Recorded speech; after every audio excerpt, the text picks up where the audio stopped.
White to play and win. This is a beautiful finish played in the FIDE World Cup tournament last summer. That's July 2023. Between Ediz Gurel, who's a young Turkish player, still a teenager, and Velimir Ivic playing black. You might well have seen this already, but it is worth a repeat. You can see that white has one of those classic Spanish attacking positions. The rook has managed to swing to the third rank opposite the king. This bishop, the deadly Spanish bishop, is trained on black's kingside. And white's queen is lurking, ready to perhaps to leap to the kingside. But how does this all come together? Are you ready? White to play. So bishop takes h7 check, a classic Greek gift sacrifice.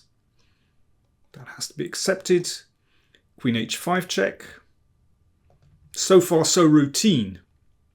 But now it's a little bit different, because there's no knight coming to g5 and you can't play rook h3 because that'll just get taken.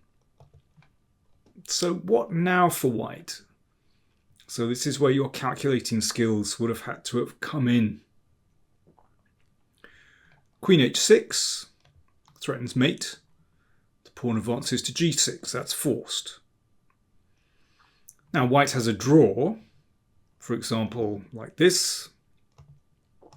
Okay, that's easy. But white has given up too much material. I mean, white can only give a draw by perpetual. What else? Rook b3 is a very interesting move.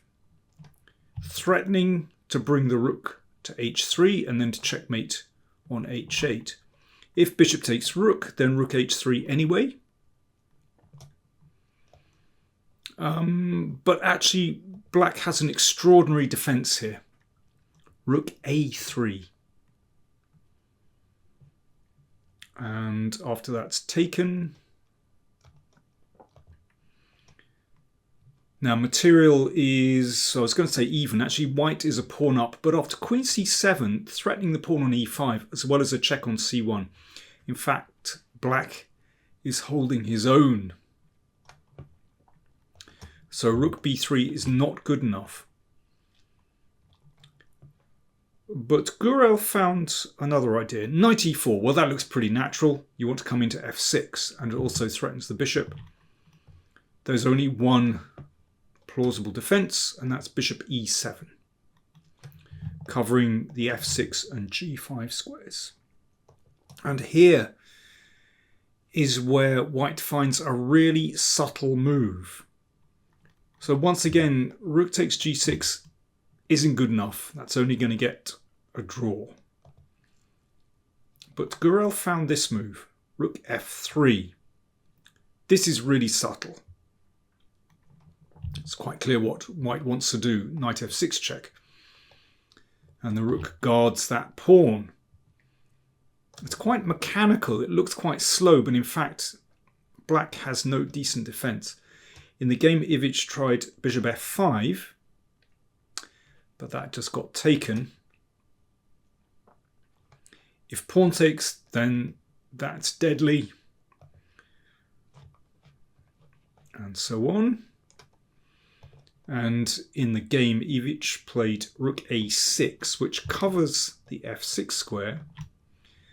But then the rook just retreated to f3, and there's no decent defense to the rook coming round to h3 and then mate on the h file. It's a brilliant attack. Let's just go back.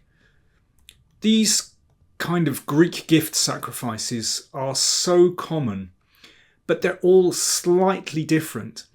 And I think it's a really good idea, if you're training, to put together a little file of these typical bishop h7 sacrifices. Sometimes they just win a pawn, sometimes they win a piece, sometimes they force a mate.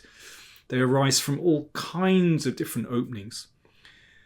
But the more familiar you are with them and all the little subtleties and tricks, then the better prepared you'll be when it comes to an actual game.